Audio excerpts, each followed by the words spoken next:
খোঁজার জন্য সে মাইকিং করা শুরু করছে। তো মাইকিং অভিজ্ঞতা না থাকার কারণে মাইকিংটা একটু উল্টাপাল্টা হচ্ছিল। মাইকিংটা ছিল এরকম, এই সম্মানিত এলাকাবাসী, সম্মানিত এলাকাবাসী, আপনার একটা কুত্তার বাচ্চা, আপনার একটা কুত্তার বাচ্চা এদিক দিয়ে যাইতে দেখেছেন? যদি দেখে থাকেন আমি আপনাদেরকে বাঁশ দেব, আমি আপনাদেরকে বাঁশ দেব পাগলা কুত্তাটিকে তাড়ানোর জন্য। তারপরে আমাদের চলচ্চিত্রের একজন প্রয়াত চিত্রনায়ক ছিলেন, উনি যদি ইদানিং একটা মোবাইলের বিজ্ঞাপন করতেন তাহলে কিরকম হইতো? মনে করেন মান্না যদি মোবাইলের বিজ্ঞাপন করতো তাহলে ঠিক এরকম হইতো বিজ্ঞাপনটা।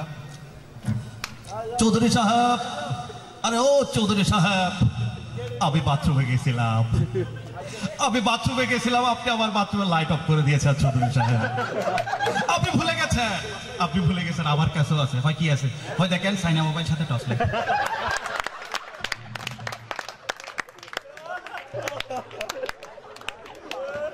তো এরকম কথা বলতে পারে এরকম টিয়া পাখি কেনার জন্য একজন ভদ্রমহিলা দোকানে গেছে। দোকানে যাওয়ার পরে একটা টিয়া পাখির সাথে মানে দোকানদারে বলতেছে একটা টিয়া পাখি দেন তো, কথা বলতে পারে খুব মজা করে এরকম। তো সে দিছে, বলে যে এই টিয়া পাখিটা খুব সুন্দর করে কথা বলে। আচ্ছা, টিয়া পাখিটার সাথে গিয়ে বলতেছে, আচ্ছা টিয়া পাখি বলো তো আমি কেমন? তো টিয়া পাখি মহিলাটা বলতেছে আপনি বাজে মাইয়া। তো এই বাজে মাইয়া কথাটা শোনার পরে তার মেজাজ খারাপ হয়ে গেছে।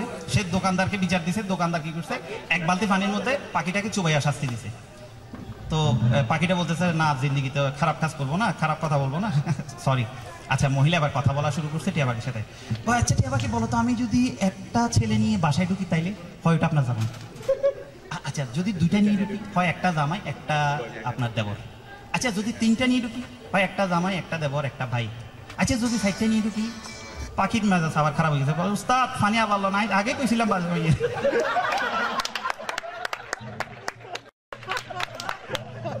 তো এরকম পোলা এরকমই, তাকে যেটাই শেখানো হোক না কেন সে উল্টাটা বলে।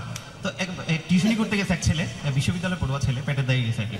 তো ফুলার অনেকভাবে শিখাইছে ইলেকট্রিসিটি, সে কোনোভাবে ইলেকট্রিসিটি বলতে পারে না। বলে বাবা বলো ইলেকট্রিসিটি, সে বলে ইলেকট্রিসিটি না, বলো আমার দিকে দেখো, বলো ইলেকট্রিসিটি, ইলেকট্রিসিটি। তো পরে খুব বিরক্ত হয়ে বাবা যখন আসতে বাবারা বলে যে আপনার ফুলার যতবারই ইলেকট্রিসিটি করাই সে ইলেকট্রিসিটি করে। হয় কি করবেন বাবা, ফুলার ক্যাপাসিটি একটু কম তো। আরো অবাক হওয়ার মতো বিষয়, মারে গিয়ে বলতেছে তখন আপনাদের তো এরকম অবস্থা, সবাই তো জড়তা আছে সবার মুখে। বলছে কি করবেন, সবাই তো আপনার মতো বাড়তি স্টুডেন্ট না।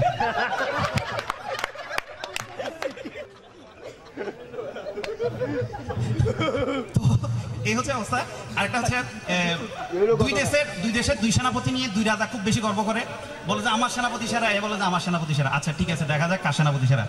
তো একটা মাছি উঠতেছে, তো একজনের প্রথম জন আসছে, এটা দেখাচ্ছে তরবারি নিয়ে ঘুরাইল। কিছুক্ষণ পর একটা মাছি দুই ভাগ করে দিল। তো এটা খুব মহা খুশির কথা, সে বলতে দেখো আমার সেনাপতি এরকম। তো আরেকজন আসছে, সে অনেকক্ষণ একটা মাছিকে অনেকক্ষণ ঘুরাই দিতে দেখছে, না মাছিটা তো মরানে উঠে চলে যাচ্ছে। বলছে আপনি তো মারতে পারেন না। হয় না, আমি মাছির এমন একটা সূক্ষ্ম জায়গা কাটিয়ে নিয়েছি জিন্দিগি তার বাবা হইতে পারবে।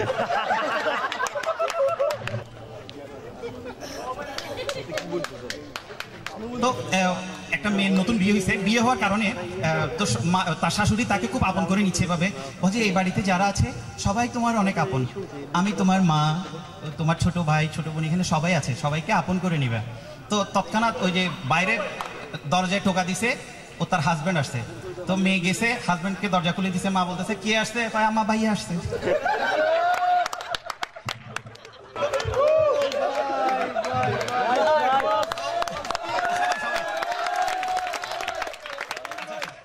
তো একটা মেয়েরে সে খুব ছোট ছোট ড্রেস পরে রাস্তায় বের হয়েছে। তো একজনে বলতেছে, একটা খালা জাতীয় তার সিনিয়র, তো খালা বলতেছে এই মাইয়া তুমি যে তো ছোট ছোট ড্রেস পরে রাস্তায় বাইর হও, তোমার মা তোমার কিছু বলে না? মাইয়া বলতেছে মাথা খারাপ, আম্মা যদি টের পাই আমি ওনার ড্রেস পরে বাইরেছি তাহলে খবর আছে।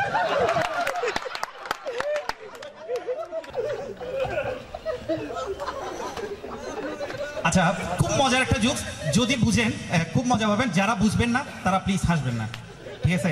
সেনাবাহিনীতে কমান্ডো ট্রেনিং চলতেছে, তো নড়াচড়া করা একদম নিষেধ। যে যেখানে আছে হাফ প্যান্ট পরে দাঁড়ায় আছে জঙ্গলে, গভীর জঙ্গলে। তো কেউ নড়াচড়া করতেছে না, হঠাৎ একজন নড়াচড়া করে উঠছে। নড়াচড়া করছে কেন, তার গিয়ে ধরছে সেনাপতিকে, তুমি নড়লা কেন? স্যার বিশ্বাস করেন স্যার, গাছের থেকে স্যার বান্দরলাম আমি ছটকানা মারছে, তাও আমি লড়ি নাই। ফায়ের উপর দিয়ে স্যার অজগর সাপ চলে গেছে, তাও লড়ি নাই। হয় লইচ্ছকা সেটা কও না, হয় স্যার ছোট্ট একটা কাঠ বিড়েলে ফায়ের করে আসি যা কইছি তাতে তো না লড়ি থাকতে পারলাম না। হয় কি কইছে, হয় আরে 2টা কাজু বাদাম, আজকে একটা খাবো কালকে একটা খাবো।